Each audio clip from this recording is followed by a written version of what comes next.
people, I'm Alexa. I'm Caroline. And I'm Blair. And today we're at Abbott Farms. And we're so excited because we're going to be interviewing the owner of the farm, Warren Abbott, and she's already hooked us up some pretty sweet wristbands. I'm so excited. I definitely want to pick some apples today. All right, and I want to try some apple cider donuts, so let's go.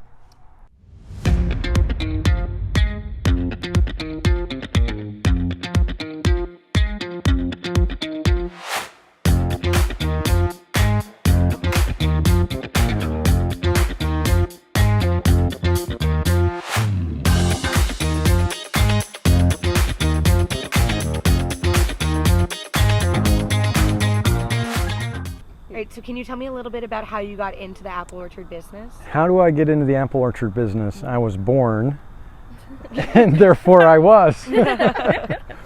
I'm the 5th generation here at Abbott Farms. This particular farm was bought in 1869. The first Abbotts that came to this particular area bought the farm behind us in 1866. And they kept some of the land in the transaction, so we claim the 1866 as our start date. Mm-hmm. Now, do you have more family working here besides you and your wife? Who else is here? My son-in-law and my daughter.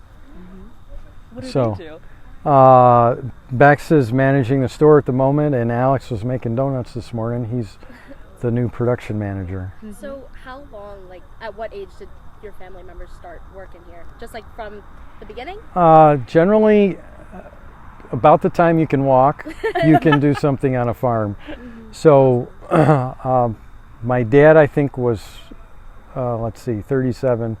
My dad was 4 when the first tractor came to the farm. Mm-hmm. We got our first tractor in 1937. And so when that tractor started, my grandmother was a school teacher, and she was trying to teach him, school stuff, and he was not interested when that tractor started.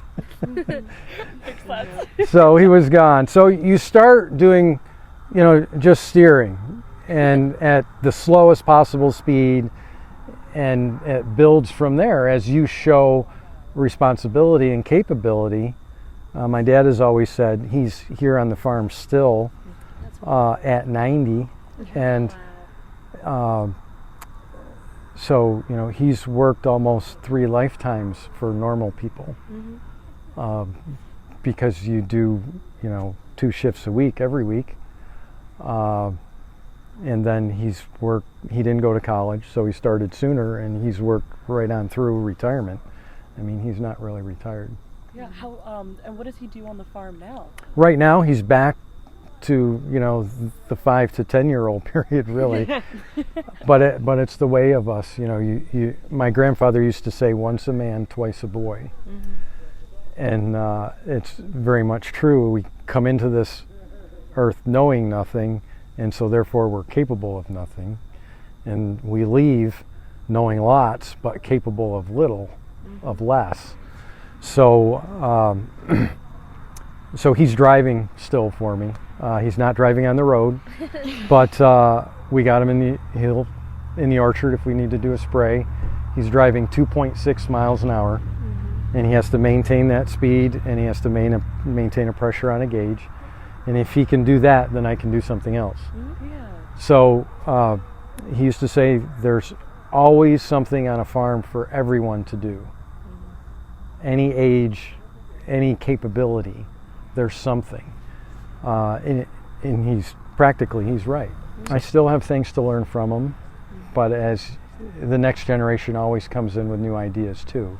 And so my dad reinvented the farm. In 1964, they sold the dairy. So most of the farms in the area up until the 40s, 50s, 60s in this area were subsistence, meaning you were 80 to 140 acres because that's what horses and men could do. Mm-hmm. And so the acreage didn't increase until you started getting equipment, which our first tractor was in 37, and then the next one I believe was after the war, after World War II.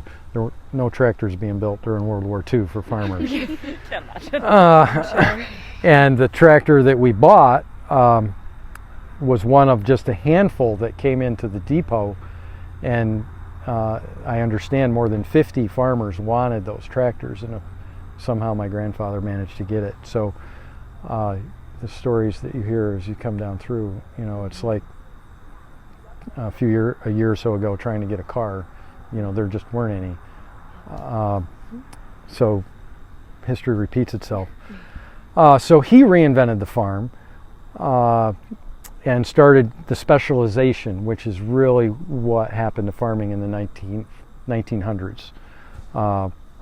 He focused on grain and potatoes.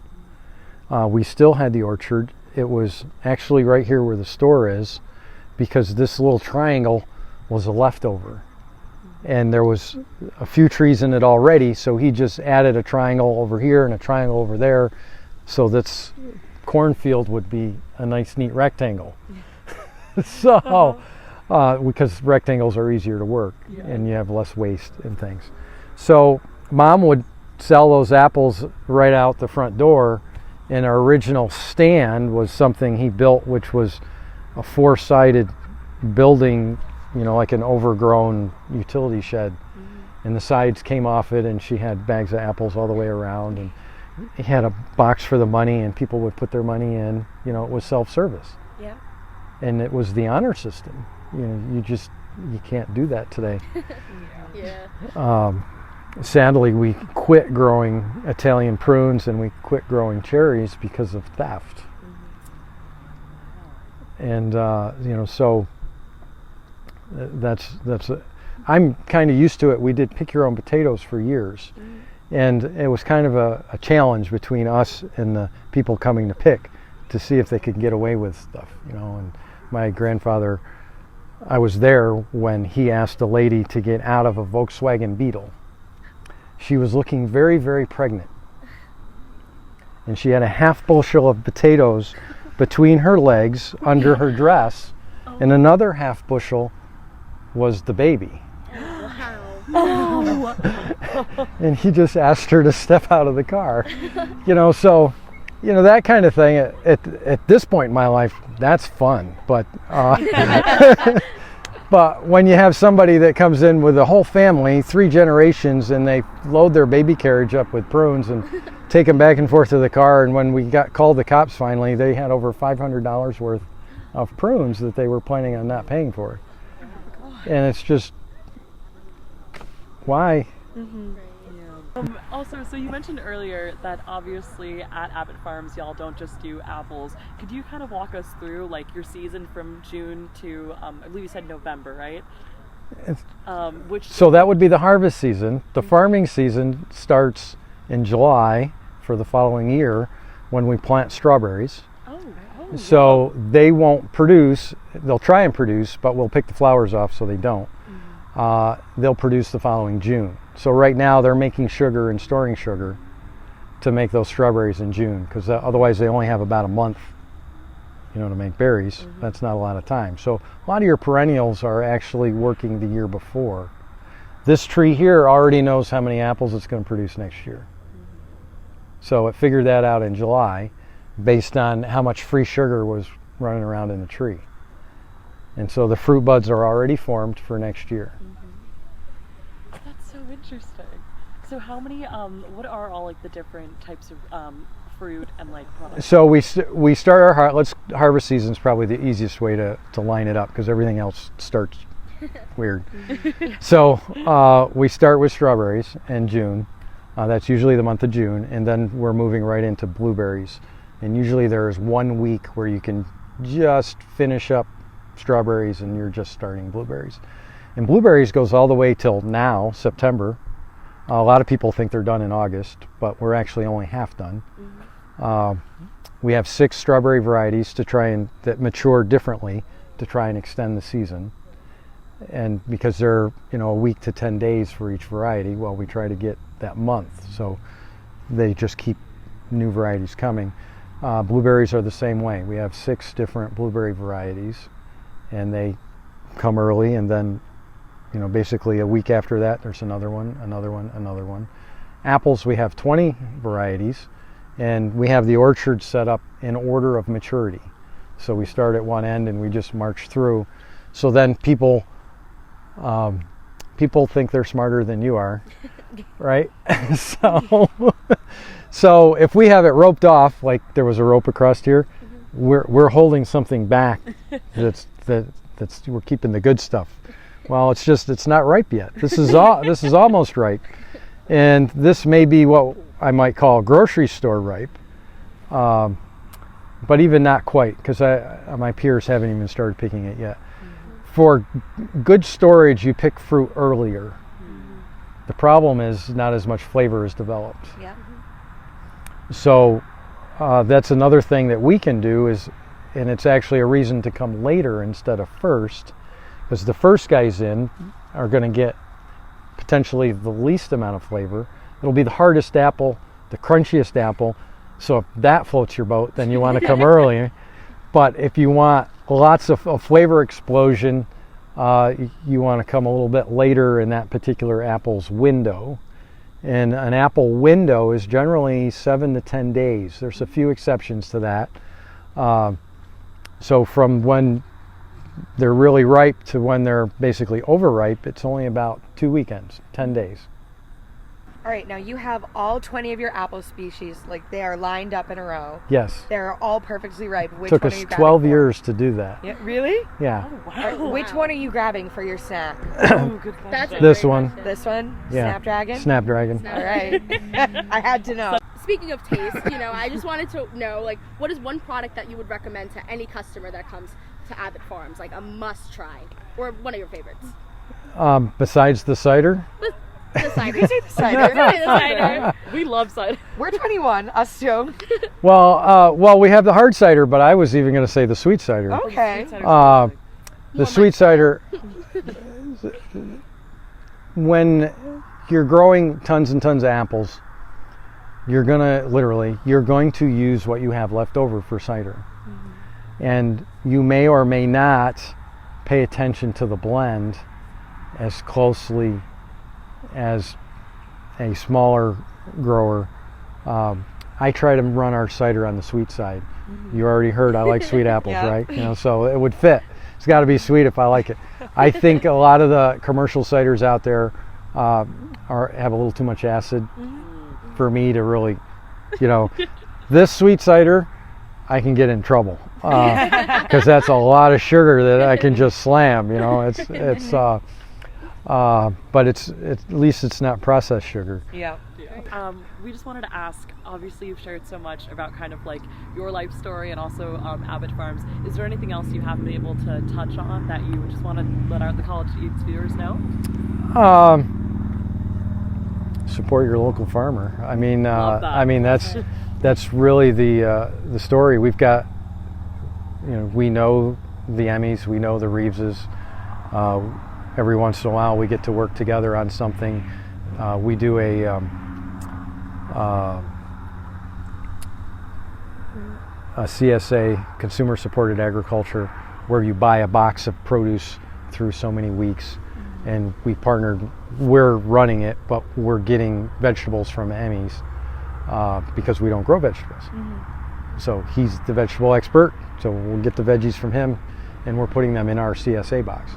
Awesome. We're partnered with a dairy farmer down in Moravia who makes milk that is higher in a particular compound that certain people that are lactose intolerant actually can do better with that milk. All right. Well, thank you so much Thank for you. today welcome. and meeting with us. This has been absolutely amazing. It's been so great to get to know you. And thank you. Yeah. Absolutely, and thank you for everything that you do for the community as well. We try. We're not the only ones pulling, but everybody should grab an oar and pull, right? Yeah. Absolutely. Yes. All right. Great. Thank you so much, you. Lauren. We really appreciate it. Hey y'all, so we just picked a couple apples. Very exciting. I have a Granny Smith right here. I think I have a Snapdragon. Snapdragon. Lauren's favorite, of course. Exactly. It looks so cool. All right, right here I have a gala, and I'm very excited because it's one of my favorite types of apples. Okay, so should we cheers and dive in? I think we should. Absolutely. Okay, boom, boom.